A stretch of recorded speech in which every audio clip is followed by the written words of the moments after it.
യേശുവിൽ ഏറെ സ്നേഹമുള്ളവരെ, സ്വർഗാരോഹണ തിരുനാളിന് ശേഷം പെന്തക്കോസ്തായ്ക്ക് ഒരുക്കമായിട്ട് ഈ ദിവസങ്ങളിൽ നാം പ്രാർത്ഥിച്ചൊരുങ്ങുകയാണ്. പരിശുദ്ധാത്മാവിൻ്റെ നൊവേനയിലെ 2ാം ദിനത്തിലേക്ക് നാം ഇന്ന് പ്രവേശിച്ചിരിക്കുകയാണ്. ഇന്ന് നമ്മൾ ധ്യാനിക്കുന്ന വചനഭാഗം വിശുദ്ധ യോഹന്നാന്റെ സുവിശേഷം 7-ാം അധ്യായം 37 മുതൽ 39 വരെയുള്ള തിരുവചന ഭാഗമാണ്. നമ്മളവിടെ കാണുക ജീവജലത്തിൻ്റെ അരുവികളെ കുറിച്ചാണ്. നാം ആ വചനഭാഗം സാവധാനത്തിൽ ഇന്ന് വായിക്കണം. ധ്യാനാത്മകമായിട്ട് ഇന്ന് സാധിക്കുന്ന എല്ലാവരും ആ വചനഭാഗം വായിക്കണം. യേശു എഴുന്നേറ്റ് ഉച്ചത്തിൽ പറയുന്നുണ്ട്, ആർക്കെങ്കിലും ദാഹിക്കുന്നുണ്ടെങ്കിൽ അവൻ എൻ്റെ അടുക്കൽ വന്ന് കുടിക്കട്ടെ. ആർക്കെങ്കിലും ദാഹിക്കുന്നുണ്ടെങ്കിൽ അവൻ എൻ്റെ അടുക്കൽ വന്ന് കുടിക്കട്ടെ. ജീവജലത്തിൻ്റെ അരുവി, ഇത് പരിശുദ്ധാത്മാവിൻ്റെ അഭിഷേകമാണ്.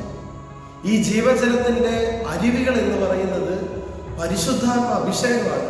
ഈ ദിവസങ്ങളിലൊക്കെ കർത്താവിൽ നിന്ന് ഈ പരിശുദ്ധാത്മ അഭിഷേകം സ്വന്തമാക്കാൻ, ഈ ജീവജലത്തിൻ്റെ അരുവിൽ നിന്ന് കുടിക്കുവാനായിട്ട് നമുക്ക് പരിശ്രമിക്കാം.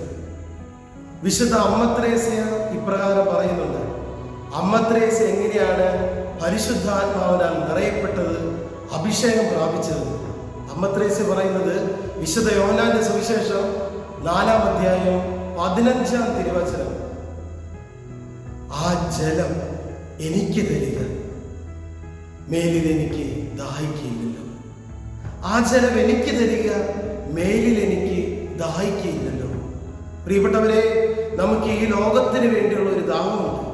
സ്ഥാനമാനങ്ങൾക്ക് വേണ്ടി, പദവികൾക്ക് വേണ്ടി, ഈ ലോകസുഖ മോഹങ്ങൾക്ക് വേണ്ടിയുള്ള ഒരു ദാഹം നമ്മുടെ ജീവിതത്തിൽ ഉണ്ടെങ്കിൽ, പ്രിയപ്പെട്ടവരെ, നമ്മൾ ആ ദാഹം ശമിപ്പിക്കേണ്ടത് ഈ ലോകത്തിലെ സാഹചര്യങ്ങൾ കൊണ്ടല്ല, പരിശുദ്ധാത്മാവാകുന്ന ജീവജലത്തിൻ്റെ അരുവികൾ കൊണ്ടാണ് നമ്മൾ ആ ദാഹം ശമിപ്പിക്കേണ്ടത്. ഈ ദിവസങ്ങളിലൊക്കെ നമുക്ക് പ്രാർത്ഥിച്ചൊരുങ്ങും.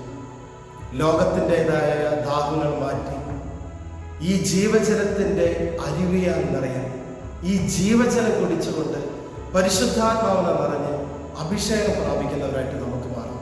ഇന്ന് ഇതിനെ സാധിക്കുന്നവരൊക്കെ വിശുദ്ധ അമ്മ ത്രേസ്യ പ്രാർത്ഥിച്ചതുപോലെ യോഹന്നാന്റെ സുവിശേഷം 4-ാം അധ്യായം 15-ാം തിരുവചനം, ആ ജലം എനിക്ക് തരിക, മേലിൽ എനിക്ക് ദാഹിക്കുകയില്ലല്ലോ എന്ന വചനഭാഗം സുഹൃത്ത് ജപം പോലെ ചൊല്ലിക്കൊണ്ടിരിക്കുക. നന്നായിട്ട് ഈ പെന്തക്കോസ്താ തിരുനാളിനായിട്ട് ഒരുങ്ങിക്കൊണ്ടിരിക്കുക. വലിയ പരിശുദ്ധാത്മാഭിഷേകം നിങ്ങളുടെ ജീവിതത്തിൽ ഉണ്ടാകട്ടെ. ഈശോ നിങ്ങളെ അനുഗ്രഹിക്കട്ടെ.